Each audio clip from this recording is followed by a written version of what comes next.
boy. Threw for 478 yards, 6 touchdown passes Monday night against the Rams. The Chiefs did lose 54-51, but Mahomes' performance got Jared Goff's attention. Goff told NFL.com that Mahomes is the toughest guy in the NFL to defend right now, including Drew Brees. So, Shannon, is he right? He said that, Skip? He did say that. So you want me to go on television and call this man a liar? I won't do it. Okay. He telling the truth. Patrick Mahomes, boy. My turnover? Yep. Don't do this, Skip. Uh-oh, is that a new name we got I like for him? that. Patrick McTurnover. Ooh. When you look at a guy that he runs just well enough that you must maintain lane integrity. You get outside your lane, he'll hit you up for an 8-yard gain. He throws well enough outside of the pocket that he has a little Aaron Rodgers in him as far as throwing the ball outside of the pocket. And then in the pocket.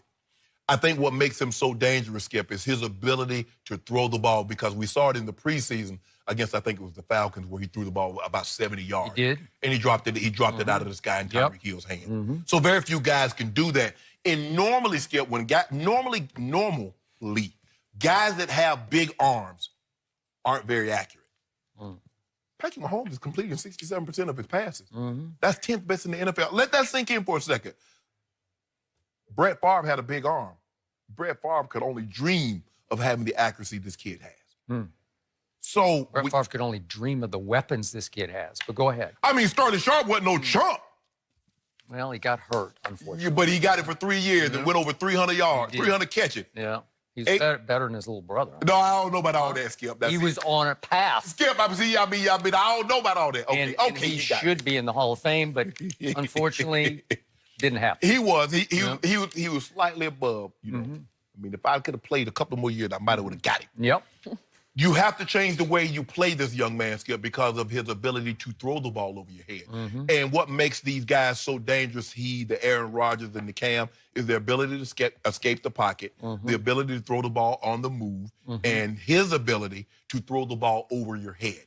And you pair that, and as you mentioned, with the weapons that he has, there are very few guys that have ever had a guy like a Tyreek Hill. That legitimately, that's a track guy, that's a football player. And that you don't need a whole lot of time to get him the ball. But there are even fewer guys that can get him the ball down the field like that, Skip, because normally guys with that kind of speed, they can outrun a guy's arm. He can't outrun Patrick Mahomes' arm. And so given the where right now, I don't know what it's going to be like next year, but I'm talking about right now, I believe that Patrick Mahomes is the toughest cover because they don't worry about Drew Brees throwing the ball. Now, he might pick you apart here, there, boom, boom, boom. But as far as throwing the ball over your head, man, special. So my take on this, and I didn't actually hear Jared Goff say it, how he said it, but I was very disappointed in Jared Goff that I have growing respect for. Because it sounds to me like he was trying to make himself look better by hyping the quarterback he had just outplayed. Oh, my goodness. It sounds to me like he might have been making his case for MVP over Mahomes and Drew Brees. And it sounded to me like he took a disrespectful shot at Drew Brees because you can't do that. If you're Jared Goff, you haven't done enough to deserve to take that shot at Drew Brees. No shot. And he included Drew Brees in this. Unsolicited. He was the one. He volunteered the name Drew Brees. He wasn't asked about Drew Brees. He said even better than Drew Brees, who just beat him a couple of weeks back. And he said no disrespect. He said no disrespect. Well, he was disrespecting. Drew Brees is obviously having the greatest season of his career as he approaches age 40. And to me, he has now a commanding lead in the MVP race. He don't have no commanding lead. Stop saying that. He's 89-84 in QBR over Mahomes. He's 89-76 over Jared Goff. He's 25 touchdowns to only 1 interception, and he is shattering his own record for completion percentage, 77% over last year's 72%. Okay. If only Drew Brees or Tom Brady had Patrick Mahomes' weapons, because let's look at those weapons. I think you just said it. Tyreek Hill has turned into the most dangerous game breaker in all of football. I think you agree with that, right? And Travis Kelce is the best pass receiving and run after catch tight end in all of football because all he has is the most yards receiving for any tight end. He's got 914 yards already, and he's second in tight end touchdown catches. So he might break Gronk's record of over 1,300 receiving for a tight end. He just might. And he also has a Kareem Hunt coming out of the backfield who leads all running backs in yards per catch at 14.5. That is sensationally good. And do I even need to bring up Sammy Watkins or Chris Conley? Well, he tried. He was. But let me ask you a question, Skip. If you don't mind me asking, the starters for the NFC in the Pro Bowl at running back and wide receiver was who? I don't know. What'd your researcher tell you? Alvin Kamara and Mark Ingram. For the first time in NFL history, two running backs for the same team started in the Pro Bowl. Michael Thomas was also, if I'm not mistaken, Skip, an All-Pro. So Drew Brees has only one legitimate threat at the wideout, and that is Michael Thomas, who ran a 4.6 40 at the combine. 4.6? Yeah. That's all you got? There's a lot of guys in the Hall of Fame that ran 4.6 at receiver. Let's see. Myself, Steve Young, Jerry Rice, Chris Carter. You almost said yourself, but you were 4.8. I was 4.6. 4.6. Yeah. You were a tight end. Yeah. You weighed 240 pounds. No, I didn't weigh I know. Whatever. But hold on. Who got the longest touchdown of all them guys? You.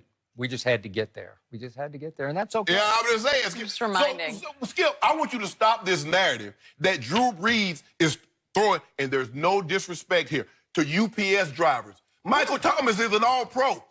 Alvin Kamara and Mark Ingram are very good. Michael Thomas is the top UPS driver in the world. No, that's what he is. And here's the thing. The reason why Drew Brees is not pushing the ball down the field. If Patrick Mahomes, and you have to subject yourself because the more time you put the ball in harm's way, the more likely something's bad going to happen. Patrick Mahomes is throwing the ball over his head. That's why his yards per attempt is higher than Drew Brees. That's why he has more touchdowns than Drew Brees. If it's not there, Drew Brees like, good. I'll take Alvin Kamara. I'll take Mark Ingram. I'll check it down to Ben Watson, one of my tight ends. Patrick Mahomes wants the big play. Jared Goff wants the big play. That's what they want, Skip. And that's what their offense is predicated on. Patrick Mahomes will throw it to you. Patrick Mahomes will be fast and loose with the football, and blindside strip sacks are going to happen. He needs to do a better job of protecting the ball in the pocket. I believe that you put the ball up as much as he does, you throw it down the field as much as he does, and try to get the big plays. You're going to turn the ball over, Skip. You cannot get it's just like somebody to shoot three. Steph Curry might have made the most threes, but guess what happened, Skip? He also missed the most. Okay. James Harden, same way. Yeah. Okay.